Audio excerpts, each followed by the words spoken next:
Today's video will be quite a quick one. I just wanted to follow on from last week's video about the air handling unit dirty filter pressure set point reset. There was a lot of comments about this in LinkedIn and YouTube, and I got some direct messages and even an email. A lot of the mechanical people were sort of saying, look, Bryce, the relationship between the supply fan speed and the pressure, it's not linear. That's correct. That's why when I drew the relationship the first time, I drew it linear. Then I was thinking, well, it probably isn't linear. So then I drew it a bit bent so that it wasn't linear. And I said, look, sort of technicians, you can sort of commission this and tweak it as you're going through the test and get the breakpoints correct. So it's not going to be linear. But what a few people said, which was quite interesting, is that I'm going to explain this to you in my own words, the way I understood their messages. What they're saying is, depending on the position of the VAVs at different times, it sort of changes the characteristic of the circuit. So let me explain it in a way in BMS language that might make more sense. This is what I think they're saying. If we're going to do a test and we overrode all the VAVs to say 80%, so let's say we've got our north air handling unit and it's supplying 10 floors on the north side of the building, and each floor has 4 VAV boxes. Over 10 floors, there's 40 VAV boxes served by this north air handling unit. If we overrode for a test all the VAV dampers to say 80%, and then we ran through our test of our supply fan 100% speed, 75, 50, 25, and each step we then checked the pressure across the filter, and we sort of drew out that graph, which wouldn't be linear.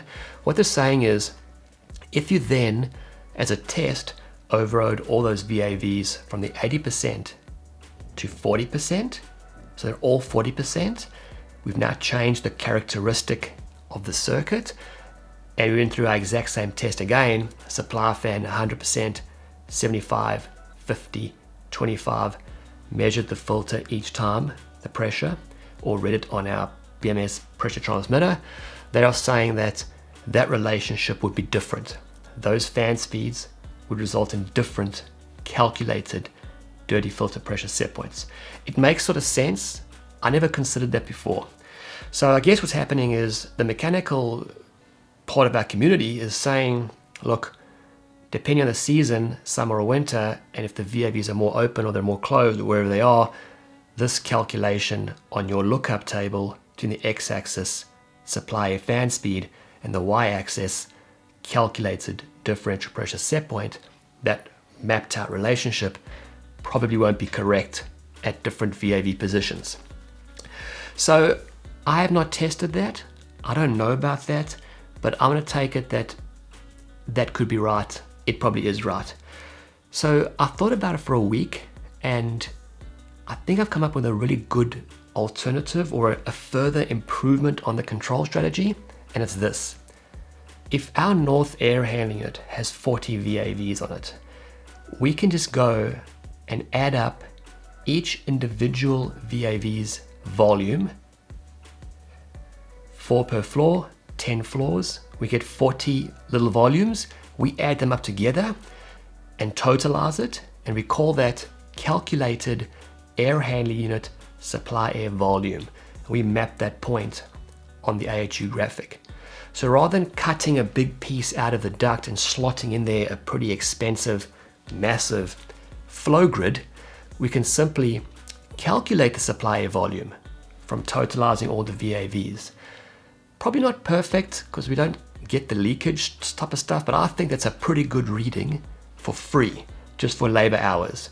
And then what we do is, in our lookup table on the x-axis, we replace the supply fan speed with the calculated total supply air volume in liters per second.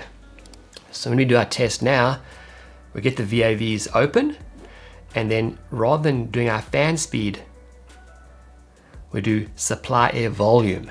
So once the VAVs are all at Vmax, for example, and we're at design now, we should have, let's say, 10,000 liters per second of supply air. We do our test at 10,000 liters per second. what's the pressure across our filters? 7,500 liters per second, 5,000 liters per second, 2,500 liters per second. So we're using supply air calculated volume now as our reference point on the x-axis of our lookup table. I think that would probably be a lot better than the fan speed. So there's two parts of this video. The first part, and also last week's video, the first part is using the pressure switch is not a good idea. In Australia, we already have pressure transmitters, but we're using fixed set points, which is only relative to design, not a good idea. And let's reset that. That was the first part of the video. How can we improve this so it works better? But the part that I'm really quite interested or excited about is what happened here was I put out a YouTube video introducing a potential improvement on something that we've been doing wrong for a long time. And the video went out and the community fed back their comments. I thought about it. I've never thought about it. So it was quite interesting for me too. So I thought about it, what can we do? How can we fix this? Oh yeah, let's add up all the volumes. So I also learned something now and we feed it back into the community again. So my call to action is I'm going to update my specification so that my lookup table talks about calculated supply air volume, not fan speed. That's for me. Mechanical consultants, go update your specifications. And BMS engineers, you guys start doing this as well. So I'm really pretty happy that we've done a full circle here, introduced a solution. It wasn't perfect. It's a bit better now. Let's fix it. Thank you for watching. I'll see you later.